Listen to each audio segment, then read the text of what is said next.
मैं कशिश सिंह बघेल एक बार फिर आप सभी का वॉइस ऑफ जनता पे स्वागत करती हूँ।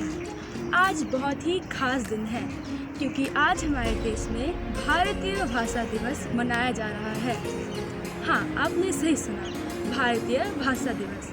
आप सबके मन में एक सवाल अवश्य उत्पन्न हुआ होगा कि अगर 14 सितंबर को हिंदी भाषा दिवस मनाया जाता है तो फिर ये भारतीय भाषा दिवस क्यों?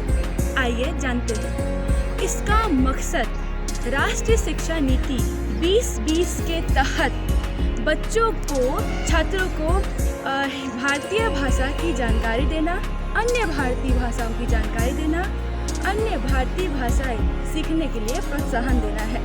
भारतीय भाषा राष्ट्र के एकता को और भी बढ़ावा देती है। अगर हम बात करें तो भारतीय भाषा समिति के सिफारिश के तहत इसके संबंध में विश्वविद्यालय और स्कूलों के वाइस चांसलर और प्रिंसिपल को चिट्ठी लिखी गई। चिट्ठी में कहा गया कि अपनी मातृभाषा में महारत हासिल करने के साथ साथ भारतीय भाषाओं को सीखने के लिए एक अनुकूल माहौल विकसित करना ज़रूरी है।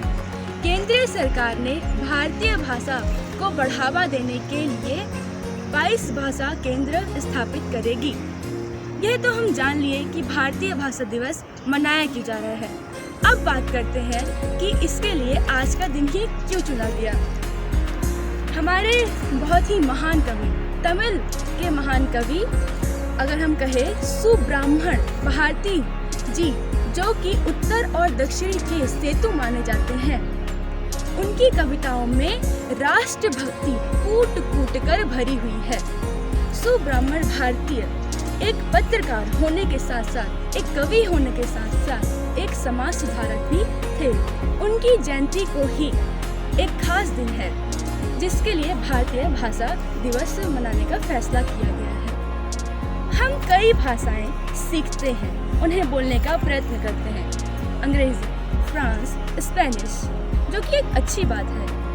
भाषा एक औजार की तरह इस्तेमाल की जा सकती है जिससे हम अपने भावों और विचारों को बहुत ही अच्छे ढंग से प्रस्तुत कर सकते हैं। जिस रुचि और उत्सुकता से हम अन्य भाषाएं, अंतर्राष्ट्रीय भाषाएं सीखने का प्रयत्न करते हैं, उसी उत्साह से अपनी आसपास के राज्यों की भाषाएं सीखने का प्रयत्न क्यों नहीं करते? शायद हम उन्हें इतना महत्वपूर्ण नहीं समझते हैं। कैसा हो अगर हम अपने मित्रों से अपने आसपास की राज्यों की भाषाओं में बात करें। मराठी, बघेली, तेलुगु, गुजराती, पंजाबी आदि बहुत ही प्यारी भाषाएं हैं जिन्हें हम बोल के अपने भावों को बहुत ही अच्छे से प्रकट कर सकते हैं। हमारी मातृभाषा हमें अपनेपन का एहसास दिलाती है। मैं आपसे ये नहीं कर रही कि अंतर्राष्ट्रीय भाषाएं बोलना बुरा है, वो भी एक अच्छी बात है, परंतु आप अपने राज्यों की भाषाओं पर नज़र अवश्य डालें।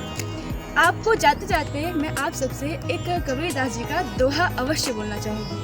धीरे धीरे रे मना, धीरे सब कुछ होए, माली सींचे 100 घड़ा, ऋतु आए फल होए।